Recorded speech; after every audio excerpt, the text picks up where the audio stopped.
Salam sejahtera untuk kita semua. Mari kita tunduk kepala bersama untuk berdoa. Bapa di dalam kerajaan surga, kami datang mengucap syukur dan berterima kasih karena kami diberkati hingga saat ini. Manakala kami akan belajar lagi firman Tuhan, mengawali kegiatan kami di hari yang baru ini, kiranya kami mendapatkan tuntunan kuasa Roh Kudus. Kami mengerti dan kami boleh hidupkan dalam kehidupan kami. Terimalah doa dan sembahyang kami dalam nama Tuhan Yesus, kami persembahkan doa ini. Amin. Pelajaran kita berjudul Kuasa dan Kehadiran Kristus yang Menyembuhkan. Ayat tema, di situ ada seorang yang sudah 38 tahun lamanya sakit. Nah, ketika Yesus melihat orang itu berbaring di situ, dan karena ia tahu bahwa ia telah lama dalam keadaan itu, berkatalah ia kepadanya, "Maukah engkau sembuh?" Yohanes 5 ayat 5 dan 6. Penjelasannya, dapatkah Anda membayangkan berbaring di tepi kolam Bethesda selama 38 tahun sambil menunggu untuk disembuhkan? Ceritanya diakhiri dengan Yesus berkata kepadanya, "Bangunlah, angkatlah tilammu dan berjalanlah." Dan seketika itu juga orang itu sembuh. Hanyalah ketika Yesus Kristus hadir, maka penyembuhan pun terjadi.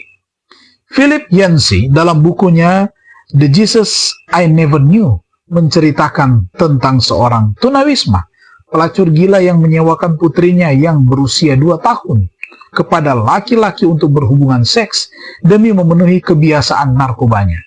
Saat wanita ini menceritakan apa yang dia lakukan pada temannya Yancey, dia terkejut. Akhirnya dia bertanya, "Pernahkah Anda berpikir untuk pergi ke gereja untuk meminta bantuan?" Nah, dengan ekspresi kaget di wajahnya, wanita itu berkata, "Gereja? Mengapa saya harus pergi ke sana? Saya sudah merasa buruk dengan diri saya sendiri. Mereka hanya akan membuat saya merasa lebih buruk lagi." Andai saja wanita itu mengetahui bahwa hadirat Kristus yang menyembuhkan bisa saja menjadi miliknya. Hadirat Yesus yang menyembuhkan sering dialami melalui firman-Nya.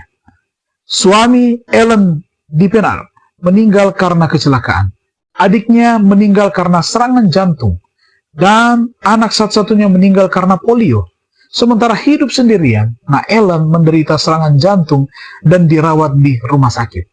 Ketika berada di sana, dia mengalami sedikit masalah dengan penglihatannya karena kornea atau kekeringan kornea. Jadi dia meminta perawat untuk memberinya obat tetes air mata buatan. Sayangnya perawat secara tidak sengaja memberinya asam karbol yang membuatnya akhirnya menjadi buta. Nah, di atas semuanya itu dia terjangkit penyakit kusta. Satu demi satu jari kakinya mulai membusuk dan menjadi nekrotik, menyebabkan kakinya cacat. Selama 55 tahun dalam hidupnya dia harus menjalani 57 kali operasi. Ketika Ellen ditanya bagaimana dia masih bisa tersenyum, dia menjawab, "Tuhan masih mengasihi saya. Saya masih hidup. Saya menantikan hari ketika Yesus datang. Kemudian saya akan menerima tubuh yang sempurna dan bertemu lagi dengan suami, saudara perempuan, dan anak laki-laki saya yang saya kasihi." Ada banyak jenis penyembuhan. Meskipun Ellen pasti sangat merindukan Yesus untuk mampir ke rumahnya dan menyembuhkan penyakit kusta, kebutaan, dan kakinya yang hancur, hal itu tidak terjadi. Akan tetapi, itu akan terjadi suatu hari nanti. Itu adalah harapan yang dimiliki Ellen dalam Tuhan yang menjaga sikapnya tetap sehat. Hal itu sendiri adalah merupakan keajaiban. Nah, apakah ada aspek dalam kehidupan Anda yang memerlukan penyembuhan?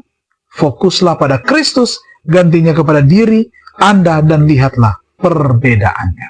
Mari saudara-saudara kita bersyukur untuk kuasa dan kehadiran Kristus yang menyembuhkan bagi kita. Kita berdoa.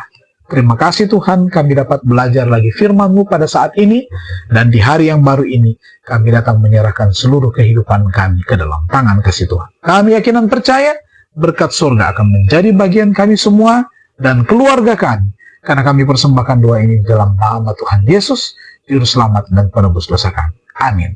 Tuhan Yesus memberkati kita semua.